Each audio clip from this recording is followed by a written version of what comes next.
So when you say, I'm fascinated by this bit, you said, you know, the sacrifice, the quiet, the obsessive nature to climb the rock or to run as far as you do, and the thing that you gained. What was it that you gained in those few hours of doing those amazing feats? What do you gain? So in the first 100-mile race I did, I wasn't prepared for it.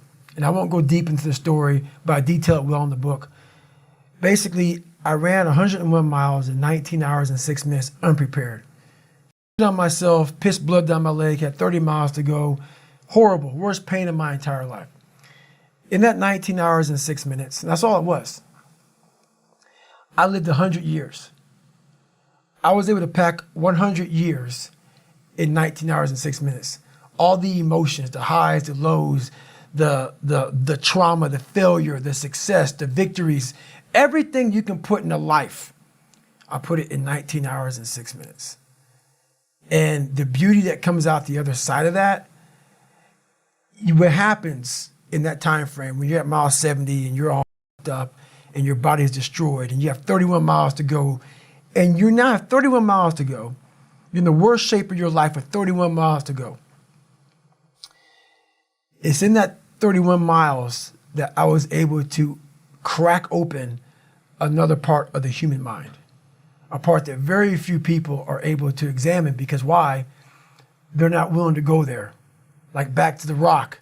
I guarantee you, when he was climbing that thing and he had ropes on, he was thinking, man, I can only imagine this is gonna be with no ropes at all. Making some of these moves that I'm falling with ropes. You have to go to a different focus. The focus has to be so heightened that very few people, they even understand that, but they have it in them. They have it in them to go there, but you have to go to a place of fear, of suffering, of pain, of doubt. And that's when your mind, if it knows it's not gonna quit, it opens up. And once it opens up, that's my 40% rule. Once you can open your mind up when it knows it's not gonna quit, it finds more. It finds more focus, it finds more power, it finds more drive. And that's what gets you through the 31 miles. That's what gets him so hyper-focused on that one little nodule to put his finger on. And that's what you find in those moments. But without those moments, you don't know what you're capable of, because you're living a very structured life without risk. And do you think it's changed you as a person, having opened that part of your mind? Is it like something that you've seen that you can't unsee? Is it addictive? Is it something you want to, a place you want to go back to again?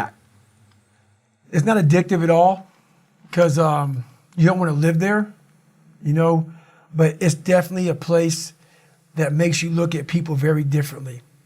Because once you see, it's different if I was born with a silver spoon and everything was given to me and life came easy. But knowing where I came from and where I'm at now, just because I was able to crack open a few more doors, that's what's disappointing for me, for other people. You know, so it's not that I want to live there, I know I can go there.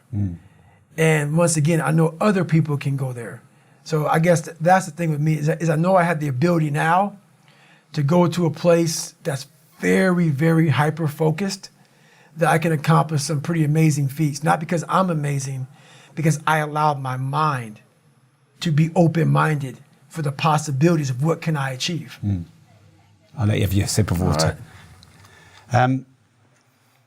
Failure. You must have some pretty strong views on failure. Having anyone who's not read your book, it's called, by the way, Can't Hurt Me. If you haven't got it, you should get it. I think I listened to it the day it came out. And you talk a lot about it in that book. But do you want to just talk about that briefly here? Your thoughts on failure, how to battle it, defeat it, accept it? Well, the thing about it is funny, man. All these catchphrases, people always say, you know, failure is a part of life and failure is how you grow. I've said all that stuff before, but it really is a bunch of shit. It really is, man. I'm going to be honest with you, man. I'm so tired. Yeah, don't hold back or anything. No, I'm so tired of hearing all these cliche, you know, like goal setting posters and all that. Half the people who write that shit aren't even doing the shit they're talking about. Half the people talk about failure, you know, they're millionaire sitting back at some nice house, whatever you're talking about. So it makes me nuts. The reason why I believe I can talk on failure is because I'm still failing today, and I'm failing in a major way, and I'm living when I'm talking. So many people who talk about all this, they're has-beens. They're people who used to do it back in the day, now I talk about it. Are you living it today? So for me, failure is something that you should be afraid of. It should be afraid of, but that's why you should go out there and challenge yourself to fail. Because if you're not failing at something, that means you've set your goals to pass, to succeed at everything you do, which means you're not setting your goals high enough. So for me, okay, I'm gonna go out and break the Guinness Book of World Records for pull-ups. Lofty goal, which is why I failed it twice before I finally got it. I knew going into everything I've ever done in my life, Navy SEAL training 3 times before I got it. Everything I've ever done in my life took me 3 times before I got it. I knew that there was a huge possibility of failure. But what I gained from failure is this. When you see a movie and you watch a movie about a person who keeps failing, and at the end, they succeed, how do you feel after you watch that movie? Elated. Amazing, right? Yeah. I become the movie. I want to feel how I feel watching someone else in the movie.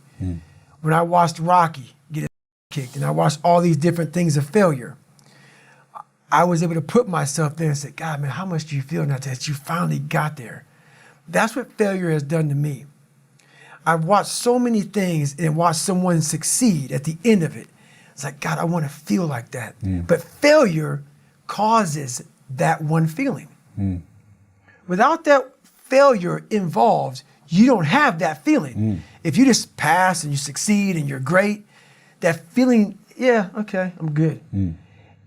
What takes you years, months, years to accomplish because you just can't get over the hump, but you continue going back to the drawing board.